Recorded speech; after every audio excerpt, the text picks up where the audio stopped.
Hi, everyone, and welcome to another episode of the Galit Speaks podcast. I have a very special guest today who I'm super excited about, Afsaneh Moradian. Afsaneh is a homeschooling coach and an author of the beloved picture book series, Jamie is Jamie, which has sold over 15,000 copies internationally and has become a classroom and home library favorite.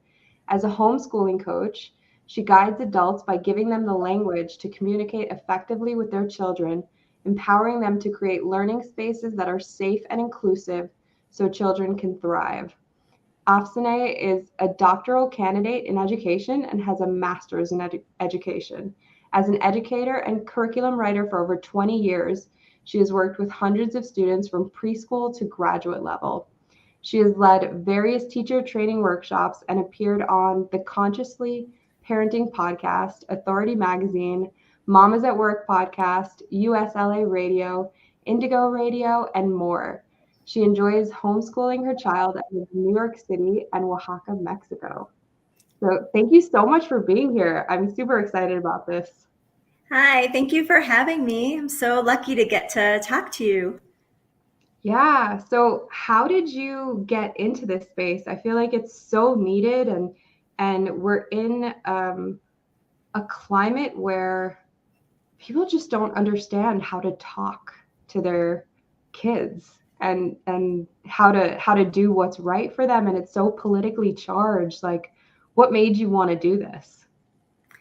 Well, I think it's a common story. Once you have a child and the child has needs, you would move mountains to meet your child's needs, give them, what makes them happy. And when my kid was very young, they were born, I have a non-binary child. And when Okay. they were born female, and they just never identified with girly stuff, with girly toys. Like, we have this joke. Someone gifted my kid when they were like around one of those baby dolls that cry when you Yeah. hug them. And my child used their thumbs to like open up the chest and take out the voice box and pull out all the stuffing. And, it was like no interest in playing house. If they played house at preschool, my kid wanted to be the chef, like Right. no interest in like being the mom or the dad or any of that stuff. So my child just couldn't see themselves in any of the picture books that we had, because there's some awesome feminist picture books and there's all kinds of books about caring and sharing and being accepting and all this stuff, but actually a character that reflects this spirit of not identifying or not really falling into how we kind of identify or define being a girl or being a boy. It just, there really aren't that many, or there weren't that many options then. Now, luckily, there are a lot more. So I wrote the first book, Jamie is Jamie. It's just a kid that goes to preschool and plays with everything and everyone and has fun and is free to be themselves. And we just have no idea if Jamie is a boy or a girl, if Jamie's trans, non-binary. Jamie is whatever the reader needs Jamie to be.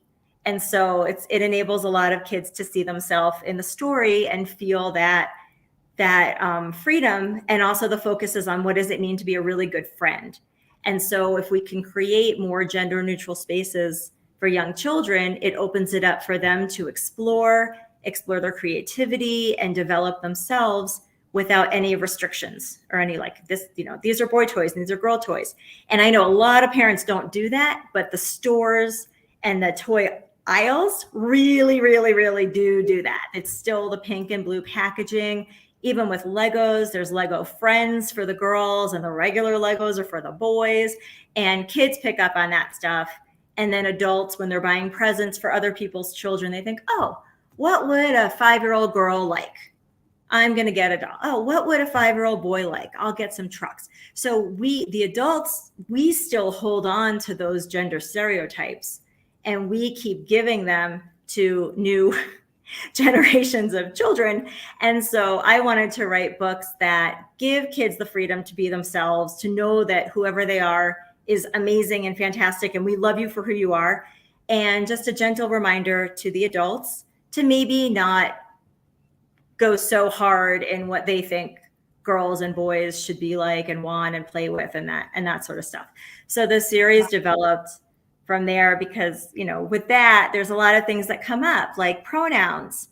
And, a lot of young children are very clear about who they are and who, what they would like their name to be, what gender they identify with or lack of a gender, and what their pronouns are. And so again, kids don't really have a problem with that. It's more a gentle reminder to the adults. Let's give people a chance to say their pronouns. Let's pay attention to chosen names, chosen pronouns. Pronouns can change, names can change, genders can change. Let's make it okay for everyone to be who they are at this moment and give the space for that to change, but to be respected in the process. And so the second book is all about, people, Jamie and Bubby, a book about people's pronouns is what we call them. And then the third book that just came out this past summer is about self-advocacy. How can young children tell adults what they really think and feel, which is so hard when parents, grandparents, aunts and uncle, the adults in a child's life have expectations, have strong opinions.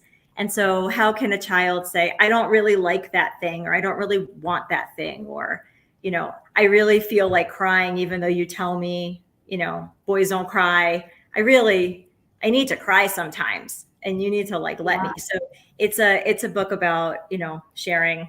Here, I can show the cover. It's a book about sharing with adults and how to do that and how to make that okay. So that's the series. The series is really focused on that, and they kind of get influenced by what comes up in kids' lives, what comes up in my own child's life, and some things that come up with extended family. The expectations and this idea like we should be training our children to behave and think in a certain way. And kids are wired differently and they experience the world differently. And we, new generations of parents just aren't doing that. And older generations who were parents have to kind of accept it. Kids are a bit different now. We're raising them to be more outspoken, more confident, to name their feelings, to express their needs. We're not teaching them to just, be quiet on the couch so we can visit with our friends, right? Although that seems like it'd be easier than what we have to deal with.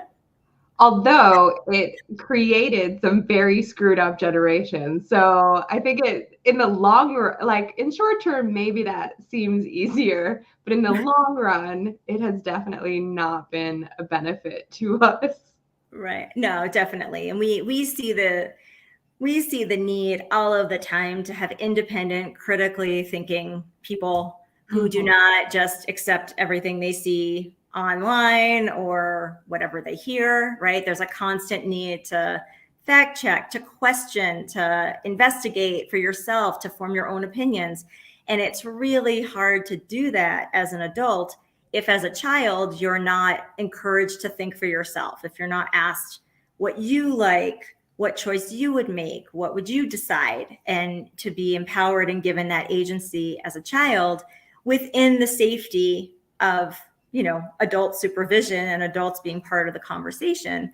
It's really hard to grow up to trust yourself and, know really what you think and feel. So there's a gap in between there, right? Some teenagers can think for themselves and others, are very influenced by peer pressure, right? So there's different stages along the way where you want your child confident to know what they think and know who they are, even if it's different than everyone else. And that is you want them to feel safe to come to you. And if you didn't make them feel safe as a child to come to you with much smaller issues and, basic things, then how much more so they're not going to feel safe when it comes to these bigger issues, or when they're undergoing peer pressure from their friends, or and then it becomes an unsafe situation. Yeah, definitely. And that's something that the third book about self-advocacy, all the books have tips for adults in the back. And there's also teachers' guides that go along with them.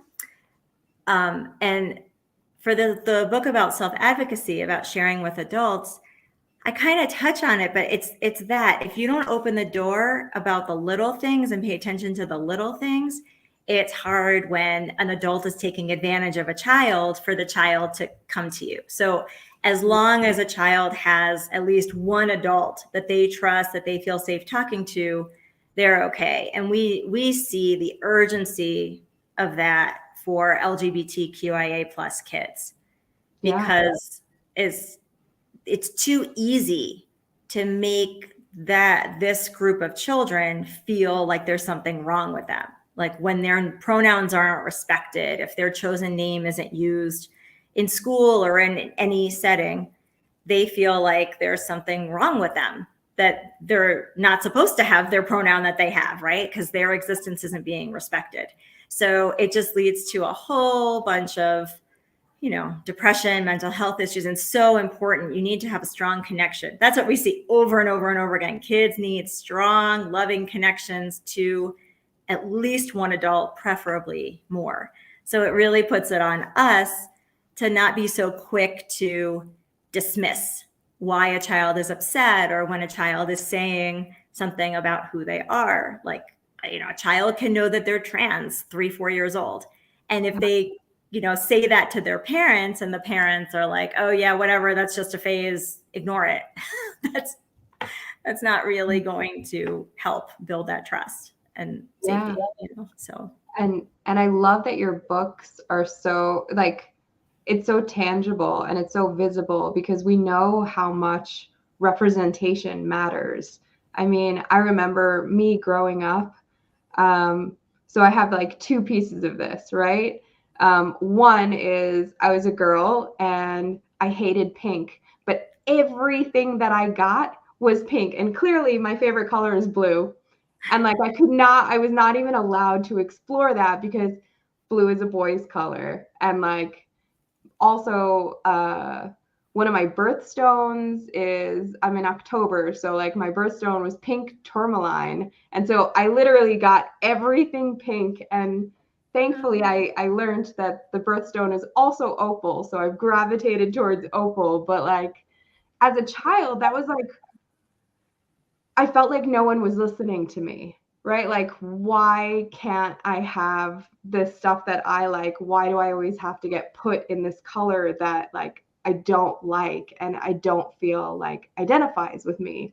And then the other thing is, being Middle Eastern, like my only representation in like anything was Jasmine from like Aladdin. And she doesn't really look like me, like she kind of looks like me, maybe whatever, like maybe my cousin, but like it was hard, because all of the other characters, or all of my friends, had characters that looked like them. And like I just felt like I wasn't represented. And then I went back and forth between America and Israel as a child a lot. And so I always felt like I didn't belong in either place, because like I wasn't Israeli enough, or I wasn't American enough. And like we were very Israeli at home. And being in like I grew up in like a small town in Long Island in New York, where there was maybe, I don't know, there was definitely no other Israeli families, and maybe only other 5 Jewish families, 10 Jewish families at max. So like growing up, not seeing anyone that looks like you, sounds like you, has the same values as you, is really difficult. And I like that you opened it up a little bit more, so that more people have representation. Well, thank you. Yeah, I really hear what you're saying. I grew up in a mixed race, multicultural household, and like I don't think I'll ever see a character that reflects exactly my heritage, definitely. And I think it's very there's so much pressure. The culture of so many schools is for everyone to be the same. So as soon as you're not the same, you're othered and probably, bullied, put down, made to pay for being different. And that just takes so many different forms. Definitely, I could say that I hope it's getting better in a lot of places, but I think it's uneven across the US. I think a lot of things are uneven across the US. And I think that goes for race, it goes for features, it goes for names, it goes for, sexual orientation and gender, but it also goes for like the goth kid that doesn't want to look like everyone else or listen to the music everyone else is listening to, right? And those are the people who I always think like they end up being the troublemakers, like the change makers, right? So if you don't feel compelled, like if you can say, I see what everyone else is doing, but that isn't for me and that's not who I am, and you can be okay with that, you can honor that, and you can like be okay existing in the world, then you're not gonna put up with being disrespected in other places, right? So like, who are the people who start the union drives in their workplaces? Who are the people who are calling for demonstrations to gain, make sure everyone has access to all the healthcare that they need, and the calls for bodily autonomy and things like that, right? Like, we need people who think, we say I think outside the box is so cliched, but like it really matters, right? And then the people that are so focused on fitting in tend to lose themselves and aren't really sure why they're fitting in. What are they fitting into, and who are they, and what is their relationship to the world around them? So I think it's so important that kids are recognized for who they are as individuals. And it's one reason why, as a homeschooling coach, I tend to focus on families with neurodivergent kids, because they are so awesome. They absolutely refuse to conform. There is no way you're going to get a kid who's wired differently to do that homework assignment that is tedious and boring and awful. They're not going to do it. They're not going to put their shoes on. They're not going to, go along with a pronoun different than their pronoun. They are not going to hide in the closet in any figurative sense of a closet, right? So they demand not just, it's all like awareness. It's not. They demand acceptance and they demand respect, because this is who they are, and they can't and they won't change who they are. So I love that. Then like what I want to do is give them and give their parents like an education that fits their needs. But I think that all kids need that. Like, all kids need to be able to demand respect and to be validated for who they are, because each kid is an intellectual being, and they're individuals, and they have likes and dislikes and fears and anxieties and things they want to talk about. And it's tough. I don't think that we have enough time in the day, and I don't think there's enough importance in our society placed on children and like who they are as individuals and what they need and all that sort of stuff. So, I think it's something that we're discussing more and more, and I think that's exciting. So yeah. So I'm curious, like, what are the first steps that you take to create these like safe spaces? So if somebody's trying to do this at home right now, what are some of the steps that they can take to create a safe and inclusive environment in their home, in their school, in their community? So for younger children, having a variety of activities that are more hands-on and intellectual. And that includes kitchens, but like, boys should learn how to cook too, right? Like that it's not gender specific. And I think, I know it's done less, but calling a boy a prince or a king, and calling a girl a princess, and getting all the princess stuff, that doesn't really help have a sense of you as a person, because princesses are really how you look and what you wear. It's not really what you do and who you are. So staying away from some of that stuff. And Disney has, veered away from that. I wouldn't say they've left it completely behind, but Disney has gotten the memo that kids actually like different things now, right? And Disney's doing these like pretty awesome, way more progressive movies. So we can, can follow that. It's not impossible to find those kinds of toys, but things that you build, things that you create, things that you make are so conducive to growing a child's imagination. And that's really what you want. You really want a child developing their hands, developing their ideas, problem solving. That's really, there's so much learning that takes place with play. And with older kids, I think it's that also. You really want children making stuff with their hands and problem solving and figuring stuff out. But it's also having conversations with kids about what they're doing and why they're doing it and what they think, and having a conversation as if you were talking to your best friend, like that you genuinely are interested in what they have to say and you're not making assumptions. So you're not making assumptions, oh, a child likes this because of their age and their gender. And you're not making assumptions that they don't like something, right? So you're really getting to know them and what they think. And with older kids, if you have, kids in a room, even younger kids, doing those introductions of what is your name and what is your pronoun and what is something you like, what is something you don't like, what's something you're afraid of, because everyone's afraid of something, and just creating spaces where people can share who they are as individuals and where that is celebrated becomes really important. So connecting with the individual then builds up the trust. So even if it's your child and you're, oh, I know everything about my child, I promise you, you don't know everything about your child. Because if you ask your child about a book they love or a show they love, they can talk about it for 2 hours until you have zoned out and you just don't want to hear about it anymore.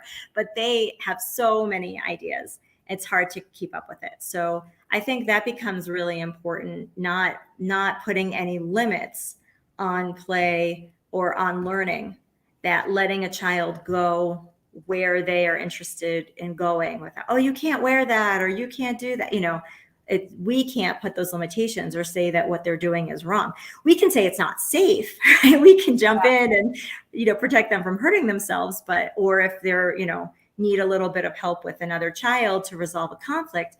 But it also helps to kind of stay back a little bit and see where it can go and not assume it's going to be awful. Like, give kids a little chance, unless it's very unsafe, but give them a chance to try it out, so that I think that those things become really important. And, putting up their artwork on the wall, on the fridge, their writing, their ideas, really celebrating the things that they create and do is, goes a long way for creating that sort of thing. And I would caution against gender reveal parties. That's my other little pet peeve, because you don't actually know what gender your child is. So, I'm not saying don't have a party, but purple cakes are great. Go for purple and let everyone know later on. Yeah, so it's funny. I actually have a friend who did a really great reveal party, but it was not, pink and blue. It was not boy and girl. It was XXXY party, and the colors were yellow and green. And it was like, listen, it's a chromosomal party. This is what my baby will be, but who knows? Exactly. And it's not even that we're like, oh, we're trying to be ultra sensitive or kill the fun. It's that the second you have that gender reveal party with the blue and the pink, you are reinforcing the gender stereotypes that we are trying so hard to get past, that we know limits and actually hurts our kids. So it is a very positive, important thing for young boys to be caretakers too. So if that means a doll, if that means just caring for an action figure, it's fine, but it's a really important human thing. We need our boys to feel their feelings. We need them to be caring, empathetic people. We're going to send them into the world as adults. We want them to be partners who wash the dishes, who notice when there's a mess and they pick it up, who spend time taking care of their children, who can think about meeting their children's needs and think about, that people have needs, and all the sorts of, those are skills that get developed over years and years and years. And so girls tend to be in situations where they're developing those skills more than boys are. And then it becomes a little hard as adults. And we want everyone to be really great roommates. Like whether or not you get married or have kids, you're going probably to be a roommate. And like, don't be the disgusting one that leaves the dishes and makes other people clean up after you, right? So I think it's thinking in that way. So when we put this, like, because with it comes this fear, like, oh no, if my child goes outside what is recommended for their gender, they're going to, I don't know what, right? Turn into a dragon. No, like they're going to be gay. Okay, well, there's nothing wrong with that, right? So, if you're validating, maybe they are, but actually playing with different toys does not determine your sexuality. Just like, the far right is up in arms that if you read books about trans characters to young children, they will be trans. That is simply not how it works. Kids don't turn into flowers when you read a book about a flower. Like, you're learning and you're making friends and you're understanding there's lots of different people that exist in the world. And if that is how you feel inside, you're learning how to name it and how to express it and how to share it. And that's so important for existing. We have to know where we are in the world. We have to know what is happening with us. And there's a fellow picture book writer who loves to say, Deborah Chris is her name. She loves to say, if you can mention it, you can manage it. And I love that. And I repeat that all the time. So we have to let our kids speak and learn the vocabulary to express it. Otherwise, they can't when they're adults. And then maybe their parents not able to express it, and their kids are having big emotions and they don't know how to name those emotions or how to respond. And we're trying so hard. Like this generation of parents, it's not, I'd say like 20-something-year-olds into 40-something-year-olds, we're trying really hard to break generational trauma, to break cycles, to raise, as close to emotionally healthy children as we can, which is so hard to do because nobody's perfect. But we're really trying, and there's all these picture books that reflect that effort. And so we need to do it in a very holistic way. Yeah, and I will say that even like the parents that do reinforce these gender roles, sometimes it backfires. Like, I will tell you, with me, I grew up in a household where it was very religious, and it was the girls do all of the work, right? And the boys don't have to do anything. They can just sit with their feet up. And I was like forced to bake and forced to cook and forced to clean. And it actually forced me the other way, where in my adult life, like, I refused to do those things. And like, in college, I started paying for a cleaning lady, having someone, like, paying to get my laundry done, of just like, listen, that is not who I am. This is not who I'm going to be. And it actually harmed me because I actually really like cooking and really like baking. And I wasn't able to explore that until I became like a more fulfilled, healthier adult, where I didn't have this, like, and I still have a little bit of this idea, like, I like to do it, but I don't want anyone to tell me to do it, because the second you tell me to do it, it's no longer fun. Like, I want it to be something that comes from me and my desire to do it. But I do, like, I even did, I took cake decorating classes, which would have been unheard of, but like, I actually really enjoy doing that. And because it was like forced upon me and said, like, girls do these things and you're a girl, so you must do these things and you have to like it. It was just like, that's not my personality. Like, I am someone who, you tell me that I have to do something, I'm just like, why me? Like, what? Like, I question everything. So it can actually completely go the other direction, where someone who likes doing those things will be like, no, I'm not going to do those things anymore because you forced me to do them. Oh, definitely. And kids experience that all the time. Parents can tell you how much kids hate brushing their teeth. It is something that is just forced, has to be done. There's no choice, and they hate it. And then so many kids look for so many ways to cheat, cheat Yeah. the system, right? Wet the toothbrush and put it in the holder, and I brush my teeth, like put a little bit of toothpaste and then put the wet toothbrush away. I'm done. So definitely. I mean, we have Yeah, to see these but things as, if you make it fun, they will want to do it. Like I had growing up, for specifically the teeth thing, I had an amazing dentist who, as a child, told me he had birds living in his nose and that his mustache was their nest. And like anytime he like touched his nose, he'd make bird sounds.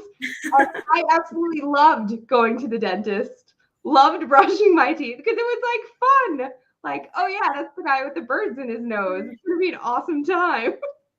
right. Well, that is very fun. I don't know that everyone is creative enough to make teeth brushing fun, especially at the end of the day when we're just exhausted and we just want our kids to go to bed.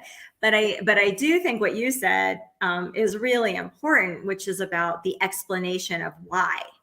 And this is something I work with parents a lot on with homeschooling, because if it's about authority and power, then the healthiest reaction that anyone would have is to fight that authority, is to fight someone controlling them. That is actually a really healthy instinct.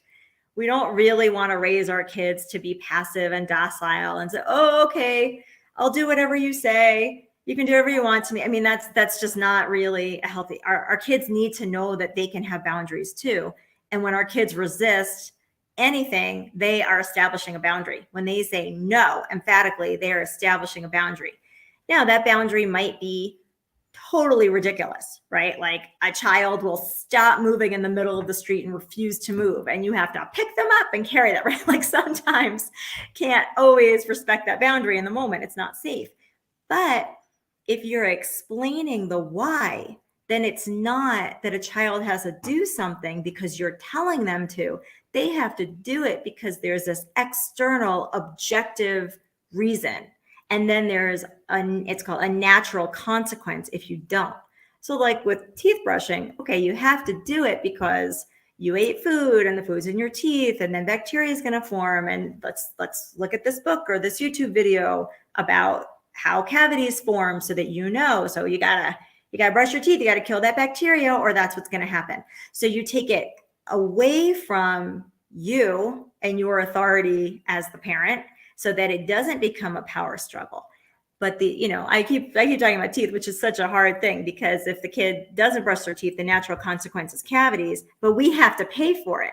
So we actually get that consequence. So this is something where, games and there are timers and electric brushes and all kinds of tricks that parents use to do it. But definitely in general, anything that you really want your child to do, it makes sense to explain the why of it, especially with life skills and taking care of themselves. And like what I say to my child who does not love to take a bath or take a shower, historically, that's not been a favorite time of their life. I always say, just don't be the stinky kid in the room. Yeah. Like, that's just like all I ask of you is like, don't be the stinky kid. Like, I want you to have friends. I want kids to be able to come near you. So like, as long as you're not the stinky kid in the room, it's all good. So yeah, and I will say the things that have stuck with me from childhood are the things that were explained to me. Everything else has been kind of, learning on my own and having to deal with whatever consequences come up. But there are certain things that were actually explained to me, even in the terms of, I'm Jewish. I'm not religious, but there are specific things from the religion that I do keep because they were explained to me and because it made sense to me, and it still makes sense to me. Well, like now I'm vegan, so I'm very much always about the animals. But there's this idea in Judaism that you don't mix milk and meat. And most people are just like, oh, that's weird. And you just say like, oh, we're just going to do it. You're going to follow it. And that's that, because that's just how it is. For me, it was explained to me, no, it's because it's out of respect for the animal. We do not cook an animal in its mother's milk. And like hearing that as a child, that makes sense. Of course. Like, right. Yeah, I'm not going to do that because that sounds horrible. And, you know, it's obvious later in life, me being vegan for the animals and like understanding, respecting animals in a whole nother level. But like that was something that stuck with me throughout my entire life. And even when I wasn't, you know, in the beginning, when I just wasn't religious, wasn't vegan, um, that was something I held on to. And so it sticks when you explain things. And it was explained to me as a very small child, and it stuck way through adulthood. So it's possible. Yes, Yeah. definitely. And the other thing that came up for me while you were talking was the idea of Legos from my childhood and being completely different from the Legos of today. Because I loved Legos and I still love Legos, but I found that the Legos of today are different in that a lot of the creativity has been taken out of it. Like when I got Legos as a child, I got a box of just stuff and then I could make whatever I wanted. And it was just all the pieces and I could put them together in any configuration I wanted. And now it's like the Legos have a specific form that they're supposed to take. And it is a lot of times gendered or, you know, over like a specific character or a specific theme. And although I still do Legos as an adult, it feels less creative. It feels less like I can make whatever I want and like I don't have that freedom. And so I can't even imagine what that would be like as a kid to that be your only option. Right, but it isn't. So yeah, the Lego sets. I mean, you can get a box of classic pieces still, Oh, but yeah, you can. But Lego, you know, Lego's a business, and they realized how much money they could make off of licensing, and how much, you know, they can market to adults as well as kids and teenagers, and have, you know, who doesn't want to have Hogwarts on your table or a tree house, you know, and all this really cool stuff, right? So you can make specific scenes from a Star Wars movie come alive through Legos, right? So yeah. I totally agree with you. I was like, what is going on? Like, this is not what we did. But you can still use the pieces however you want. So we have a, you know, a Lego land, we call it, in our house, and some of it is built according to the instructions and some of it isn't. Some of it is a total free for all where my child had ideas and just took the pieces and built whatever. But it's very different because they're very specific, these like odd pieces that can only be used for like one or two things. Yeah. But I will say that you can get creative with it if you want. If your child doesn't want to get creative with it, it's actually a form of literacy. It's actually a really awesome thing to follow the instructions, and you don't have to know how to read in order to follow them. And it's pre-literacy and it's following instructions, and there's math and engineering involved. So you don't have to feel bad if your kid doesn't want to do it, but you can also show them the Lego movie and you can say, hey, you can be a master builder just like Emmett, because Emmett builds anything he wants, and you can build anything you want, and you can build stuff with your child. So, you know, we built a Lego house together as the first thing that was built, and it was very much the style that I did a million years ago in the 80s, and it, you know, was not super fancy, but it gave this introduction that you can do whatever you want with Legos, right? Now I'm not allowed to touch Legoland. If I try to build anything, I get yelled at. I can't move a piece. I can't touch. I can't play. But I always have to play Legos with my child, but I have to sit far away and I can't actually do anything. So I feel like I'm missing out on some of the fun that hopefully other parents are having. But there's two sides to it. So there's some really cool things that didn't exist when we were kids. Now a ton of Lego food and accessories that are just awesome. And then, you know, there's always room for creativity for kids that don't care about the rules. And the kids who care about the rules, then they build it, and then hopefully they're playing with it and having that role play and, you know, imagination going on with it. So You can do a lot of stuff with it. My child got a hold of our tack, for putting like posters on the wall, and Yeah. stretched it out and TP'd the Lego Hogwarts and won't clean it. So it's just like covered in fake toilet paper. So you can, even if you build according to the instructions, you can still play with it however you want. So Yeah, my thought was, okay, so I actually had, for my wedding, I had a Lego cake topper. And when I got it, so it was actually given to me by a friend, and she was like, here, build it. And then you could have it as your cake topper, which was amazing, but it was missing a bunch of pieces. And I was like, oh. And then I went to my other Lego sets, right? And I pulled out pieces. And like you said, they're weird shaped and they're only meant for like one thing. But having like the childhood that I had where like you build anything from anything, like I was able to recreate it almost even better than what it was supposed to look like with these other pieces that I had just, taken from other sets. But I was like, what about the children that don't have this experience of like not having every single piece and like having to figure it out on their own? Like it felt like so limiting in that like I got to have this additional creativity because I got to create from, create without instructions and just figure out how I could make pieces fit together and still get what I wanted, where to, kids that don't have that anymore. And so they don't have that extra skill of like, you just got to put it together and figure it out. And if it doesn't look right, take it apart and figure it out again. yeah, but so that can totally be creative. Like you can give a kid, it depends on the child's personality. There are some children who really want to follow the instructions and they want to follow the rules and they don't want to deviate. And, that's just like too big of a deal to do it. But if you have a kid that's, can be a little more flexible with Lego. Also, kids get very, very, I don't want to say controlling. That's like a negative word.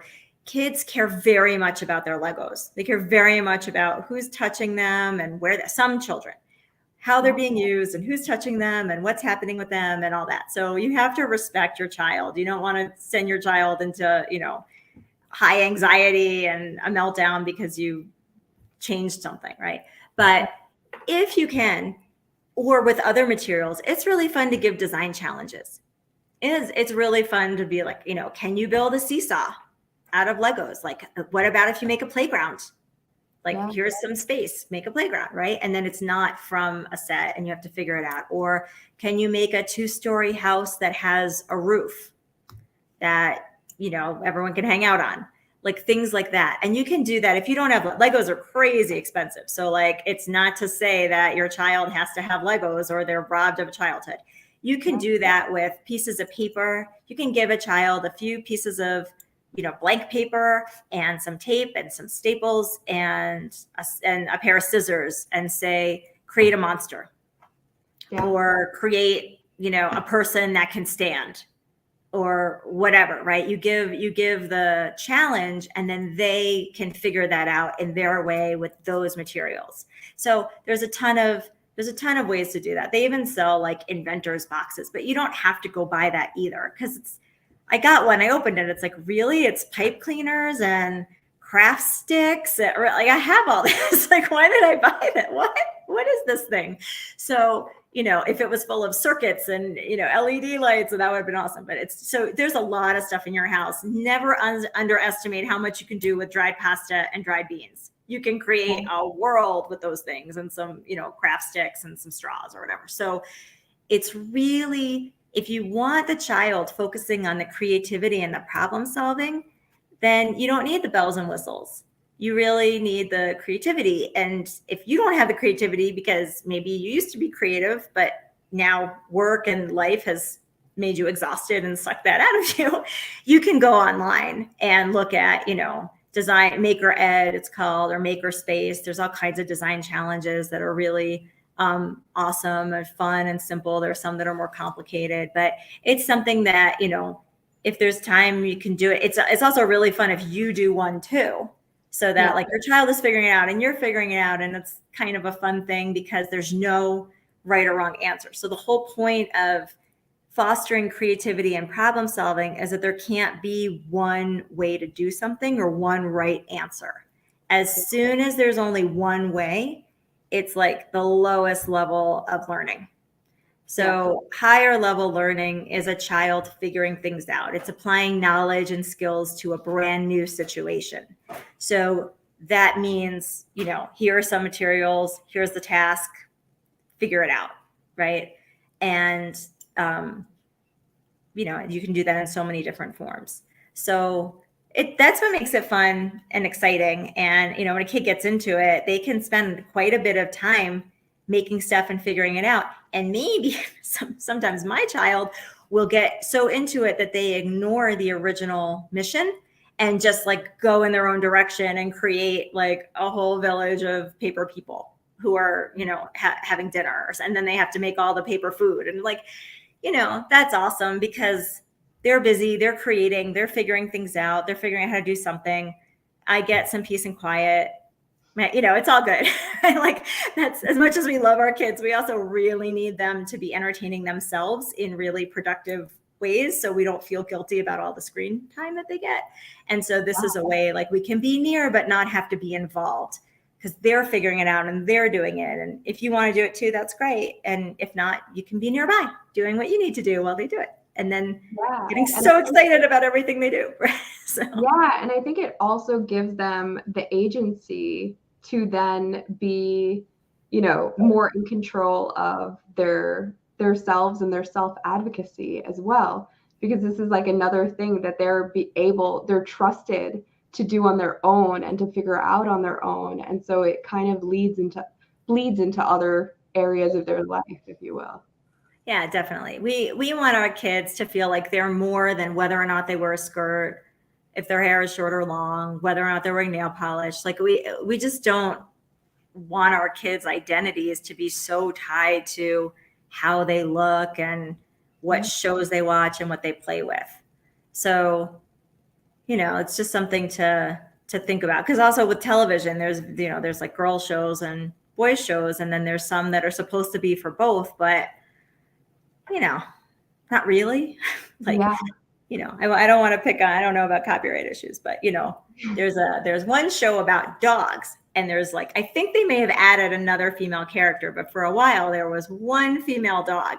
And if you have like 4 male dogs to one female dog, that species is dying out. So that's not really how it is. Like, you got to make it a little more equal.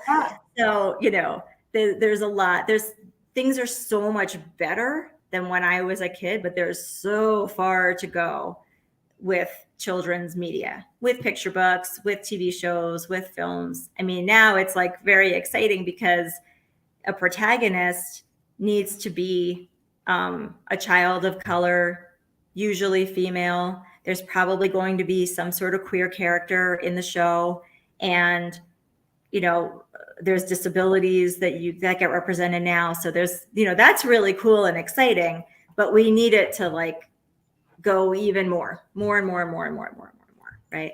Yeah. So, but definitely it's way better than when I was growing up, and everything was white and, you know, this is for boys, this is for girls, this is, you know, the whole life of Barbie. And, you know, even Barbie's gotten a lot more exciting. The Barbie show on Netflix has wonderful values. I watch a few episodes and then I end up giving the same advice to friends of mine when they call me with a problem. I'm like, oh, I can handle this. It's like really, you know, great advice. It's just, you know, it's Barbie, but yeah. So Barbie's not the root of all evil anymore. You know, that's crazy extent, because right? You totally think of Barbie as being like, this is exactly what I do not want my child to be seeing. Yeah, I know. And like, you know, I think that the eating disorder thing is a different show. It's a different thing to discuss, right? I think the less importance we put on our children's appearance, the better. That is a way better thing. And, you know, teaching them what it means to be healthy, how to take care of their bodies in every way. and to know what you're putting in your body and what it does in your body. Kids, very young kids, can handle very complicated ideas. They are very smart. They are intellectual beings from birth. You can explain to a very young child what food does in their body and how fruits and vegetables and protein gives you more energy for running, and more, carbs and sugary food actually makes you tired. I mean, there's a lot of really awesome videos that explain that. Like my kid as a toddler would go into a store and point, not real food, not real food. Because I said, like, if it doesn't mold, it's not real food and we're not going to buy it. Like, I would rather bake you cookies than buy the packaged stuff that has whatever in it, So it was like, that's not real food. That's not real food. That is real food, so you can introduce these ideas at a very early age that then they'll ignore all of it. My kid's a candy junkie now. I mean, they're not going to stick with it, but they'll have that education so that then when they do have to make important decisions, hopefully they won't be sick adults like me, with chronic illness for the rest of my life, because I didn't know that stuff when I was, growing up. My parents didn't know. So we want to set them up to be successful and to be able to function in the world and try to find little pockets of happiness. And so that means understanding, having, as much knowledge as possible, feeling empowered, feeling confident in who they are, trusting themselves, and not looking to as much to external, right? Not doing things so you get the good grade or so you get the praise, but actually trusting yourself because you know that you're capable of figuring it out. You might not know it, but you're capable of figuring it out. You're capable of asking for help, of figuring out what the problem is, and then figuring out what you need, and then asking for help if you can't do it on your own. And that's a totally different way of existing in the world than what I had. I don't know about you. It's totally different than me. I wanted straight A's. If I didn't get straight A's and I came home with an A minus, why didn't you get an A? If it was an A, why didn't you get an A plus? And all this pressure to perform. And if we take that off of our kids, because that pressure to perform really, I mean, if you want to be honest, it's really about high school, right? It's the high school grades that determine college. So all that pressure that we feel as parents, it's really high school. You don't need to apply the pressure in third, fourth, and fifth grade to train your child to be under pressure. They're just going to burn out. So you can let them be kids and explore, and, the grades and the reading groups shouldn't really matter as much as they do. And that's actually why a ton of parents are choosing to homeschool. It's just, there's just like these unreasonable expectations going on in schools right now. But anyway, that's the more we can teach our kids to get what they need from themselves and trust themselves, and then ask, be able to communicate to others what they need or what the problem is, the better off they're going to be. Right. So that's what it's all about. It's all about the skills and the knowledge. I have kind of a off topic question, but still, I want to know how to deal with the adults. So the adults that, don't respect pronouns, the adults that, because it's such a charged climate right now. And these are like issues that have been forced into being hot button issues, and by really misinformation being spread and given over as fact. How do we fight against that, even just a little bit? So that's such an important question. And I wish I had a perfect answer, because I have extended family that does not use they, them for my child, even though I literally wrote a book about it. And that isn't like an ongoing discussion that I have with them, but also with my child about why they don't use my child's pronouns. And that, my kid has a choice. They can correct them all the time, or they can, begrudgingly just like deal with the wrong pronoun, right? Which I see as like forcing kids back in the closet. And I think that's a lot of what's going on, is like forcing kids to go back in this, metaphorical closet that we worked so hard to get rid of, and to not be comfortable and confident to be themselves and be who they are. So what can adults do about it, right? Those of us who get it and get the importance of it. So one of the attack against social emotional learning, SEL, is happening a lot on like the school board level, the library, you know, what books libraries can get, book bans, that sort of thing.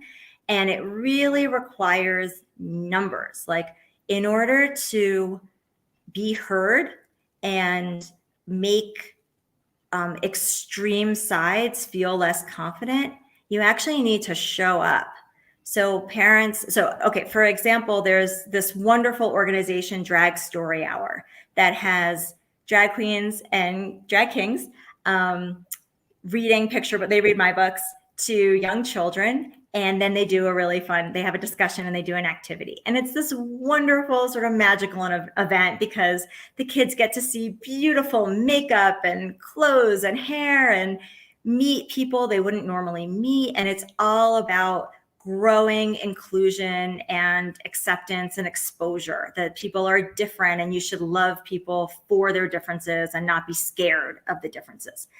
And there are groups that will come and will, you know, attack these events, try to, you know, boo them down or shut them down or whatever, which is pretty heinous because there were kids there. So you wouldn't really want to show up and like yell and like traumatize the kids, but they do.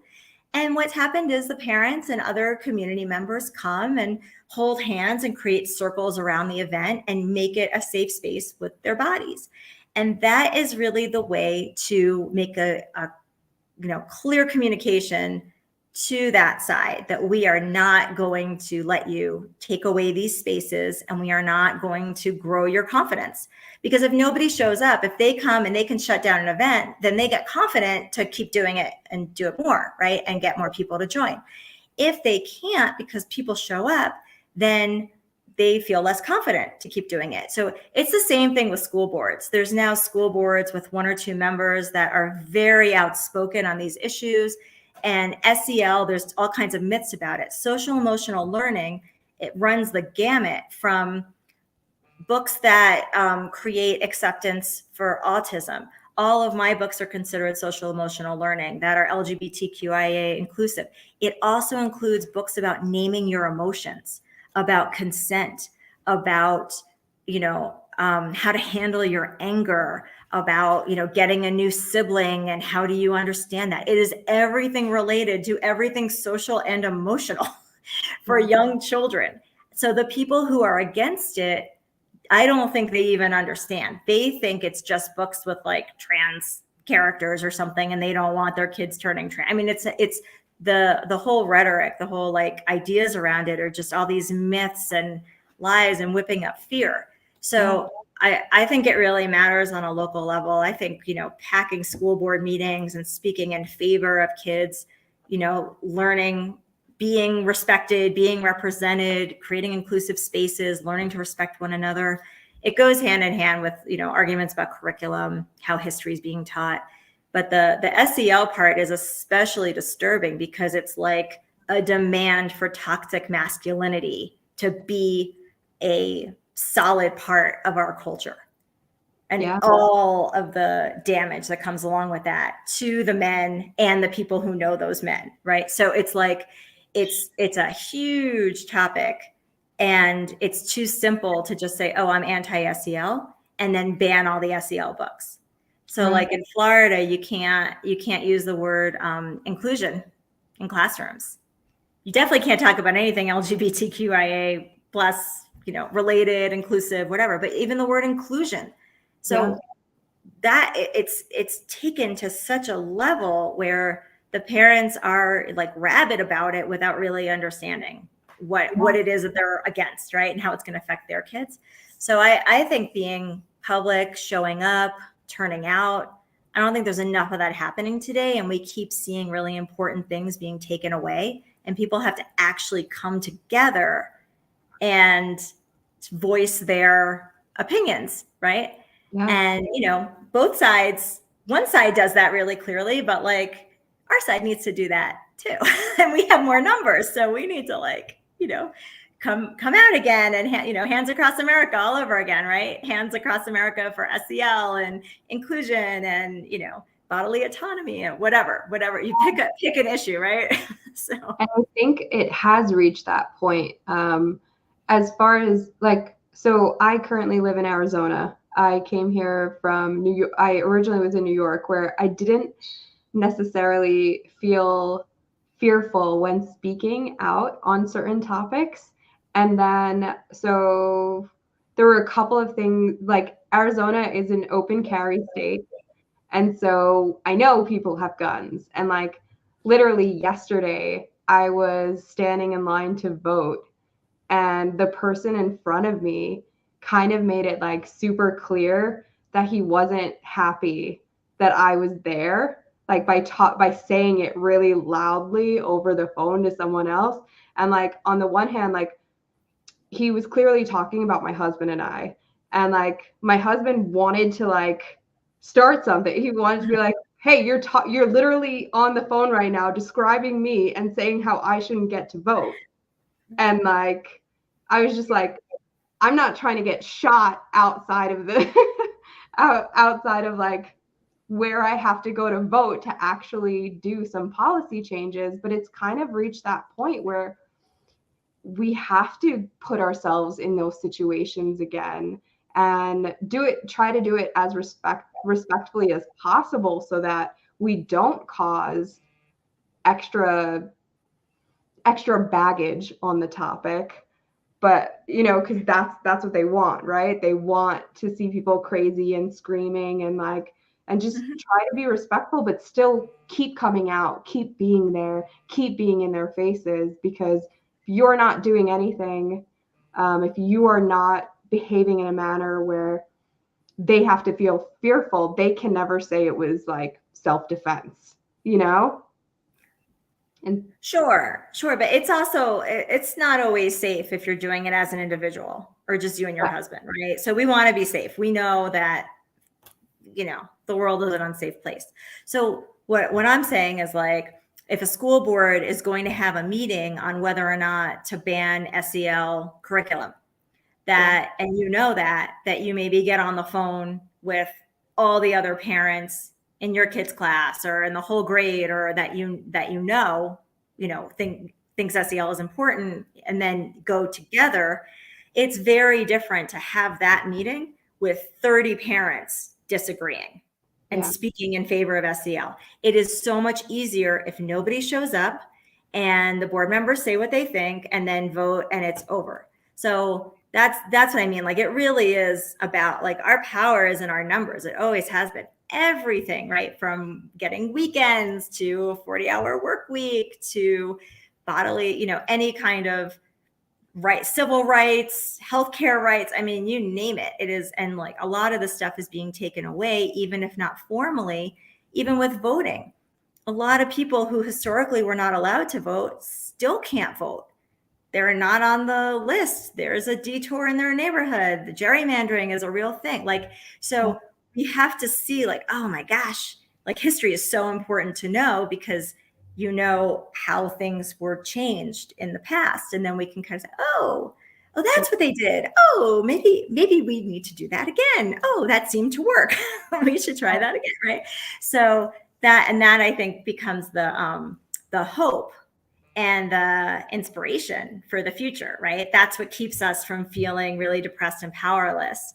And that's, something that, like, to instill in our kids also is the sense of, why it matters, right? What does it mean to be a change maker? But you're only, as we know as parents, you're only as effective of a leader if you have people following you, right? Like, when you say, okay, family, let's go, and they don't leave the TV room, you're not really an effective leader. It doesn't matter what you say, right? So you have to bring people with you. You have to, have those conversations of why this is a problem and what we can do about it. And that's the beauty, right? Then we look back at, like, this amazing history, but it was created by people just like us. So, I write the books to open the conversations in the classroom and create better spaces. And then those kids can feel confident and validated instead of depressed and lonely and isolated. And then they can go on to do incredible things. Middle school and high school kids are amazing. they get the importance of organizing and working together. Yeah. Middle class kids have been fighting dress codes, walking out over dress codes, walking out over gun violence. It's amazing. It's amazing. I get so excited when I get to talk to kids and see what they're doing. It's awesome. So I think adults, we really need to learn from kids. We have a lot to learn from them these days. Yeah. And okay, so we've gone over an hour. So I want to give you a chance. So if anyone wants to reach out to you, if they want to get the books, how do they do that? So my homeschool coaching website is mlccoaching.com. So that's the easiest. But the Jamie series, the first book, which is sort of the most well-known, Jamie is Jamie. These are available on Amazon. Free Spirit Publishing, publisher sells them. But if you have Prime, discounts, whatever, Amazon has them too. If you would prefer to support the publisher, it's Free Spirit Publishing. And my Instagram, if you want to contact me directly, is Moradian.Afsaneh. So I know it's hard to spell, but I think you can see it right there. Yeah. So it's my last name. I will definitely put the links everywhere so that people can reach out. That's great. Yeah, I would love to continue this discussion with anyone that wants to, everyone that wants to. If you want to hate on what I'm saying, I might not respond, to be honest. But I feel like you're probably not going to watch this if you're not really liking what we're saying. So but anything, questions people have about anything at all, parenting, whatever, homeschooling, anything, the books, whatever. And I love to do readings and do visits and get to talk to kids and read the books. And I don't charge for that because people buy the books, so I don't need to get paid for that. So, if, you'd like me to talk to your class or parents at a school or anything at all, I think the more discussions that we get to have, the faster we can move things in a more positive direction. So yeah. Oh, I love that. And do you just do that? Because I know that you live in New York, right? Do you just do that in New York, or are you willing to come to other states and cities? Well, I mean, I think virtual visits are a really awesome thing that we're doing now. I mean, if I'm not getting paid, then I have to pay for a plane ticket and housing and all. So that's like I don't really have a budget. I wish I was independently wealthy, but I'm not. But I can definitely be all over the world from my computer. So can definitely do virtual visits. And I do go, I go in between. I go to New York City. I'm from New York City. And then I leave when the weather gets bad and I'm in Oaxaca, Mexico, because I love better weather. So that's how I've set up my life. But yeah, no, I can go anywhere, budget permitting. But yeah, I think that there can be some hesitancy around having discussions about this, but we can also frame it in terms of gender inclusion, and then it can kind of go wherever it needs to go. And just playing, right? The importance of play. And then from there, it goes to the importance of gender neutral play and, liberatory play. So it's, there's definitely ways to get approval from, administrators, people that have to be very word conscious, right? There's definitely ways to deal with that. So, I love to do that stuff. That's amazing. Thank you so much for being here. And if anyone has any questions, I'm going to direct them to you. If you're watching this now or watching this on the replay, I hope you found something in it that speaks to you. And please like, share, subscribe. Make sure that this gets out and that the people who need to see it, see it. Thank you so much, so much for being here. I really appreciate you. You gave so much good information and tips and so many things that I did not know about.